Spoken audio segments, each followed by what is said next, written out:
জিনিসটা বানিয়ে আমি রেখে দিয়েছিলাম ফ্রিজে 3 ঘন্টার জন্য। এবার আমার কাছে হ্যান্ড ব্লেন্ডার যেটা হয় সেটা নেই, তাই আমি এটাকে এখন মিক্সিতে দিয়ে আমি রেডি করবো। হাফ হাফ করে করবো, পুরোটা একসাথে ব্লেন্ড হবে না আমার মনে হচ্ছে, একটু কম একটুকু থাক। এটাকে আমি এখানে আলাদা করে বার করে রাখি। এটা আইসক্রিমের সেই মিশ্রণটা যেটা আমি রেডি করেছি। কাজে কী হবে রে বাবা, এটা কী আছে? হ্যাঁ সেটা বল একটু, আমি এত কাণ্ড করতে করতে নামটাই বলতে ভুলে যাচ্ছি। সেই ড্রাই ফ্রুট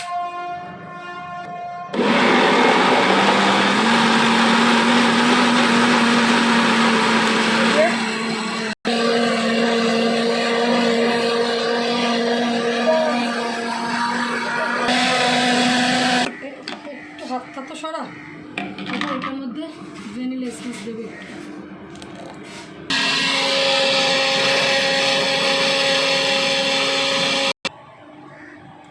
এটা করে রেখেছিলাম দুধটাকে একটু, 1 লিটার দুধের একটু বেশি ছিল, 1.5 লিটারের মতো। ওটাকে মালাই করে 1 লিটার করেছিলাম, মানে একটুখানি কম আছে করে। তারপর ওর মধ্যে আমি দিয়েছিলাম চিনি আর গুঁড়ো দুধ আর পাউডার দিয়েছিলাম।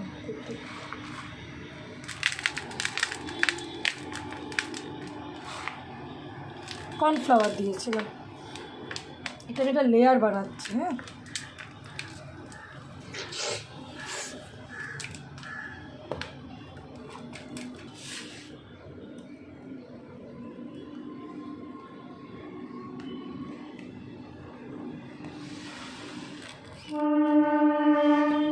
এর ওপর আমি আবার একটুখানি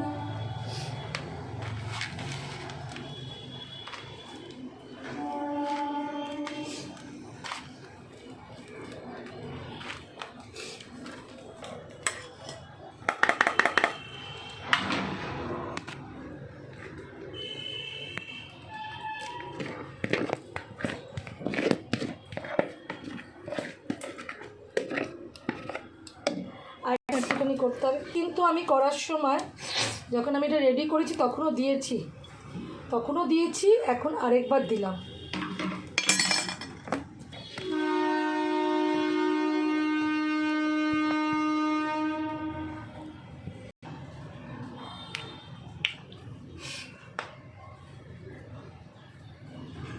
এসেন্স দিয়ে দেবেন একটু ফ্লেভারের জন্য,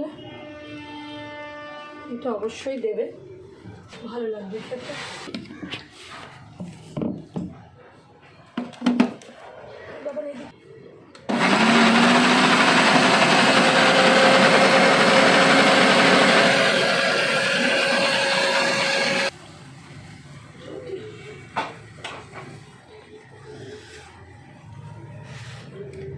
এর উপরে আমি আরেকটা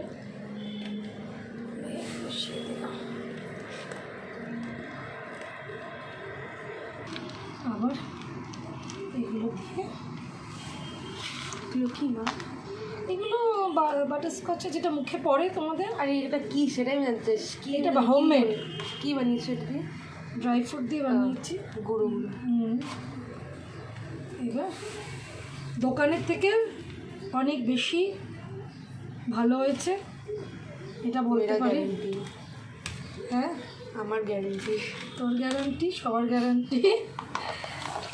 হলো এটা রইলো আর 1 ঘন্টা না, এটা মিনিমাম 12 ঘন্টা থাকবে বক্সে। আমি কালকে দেখি ভ্যানিলা আছে এর মধ্যে, দেখি দেখাচ্ছি। Vanilla butterscotch,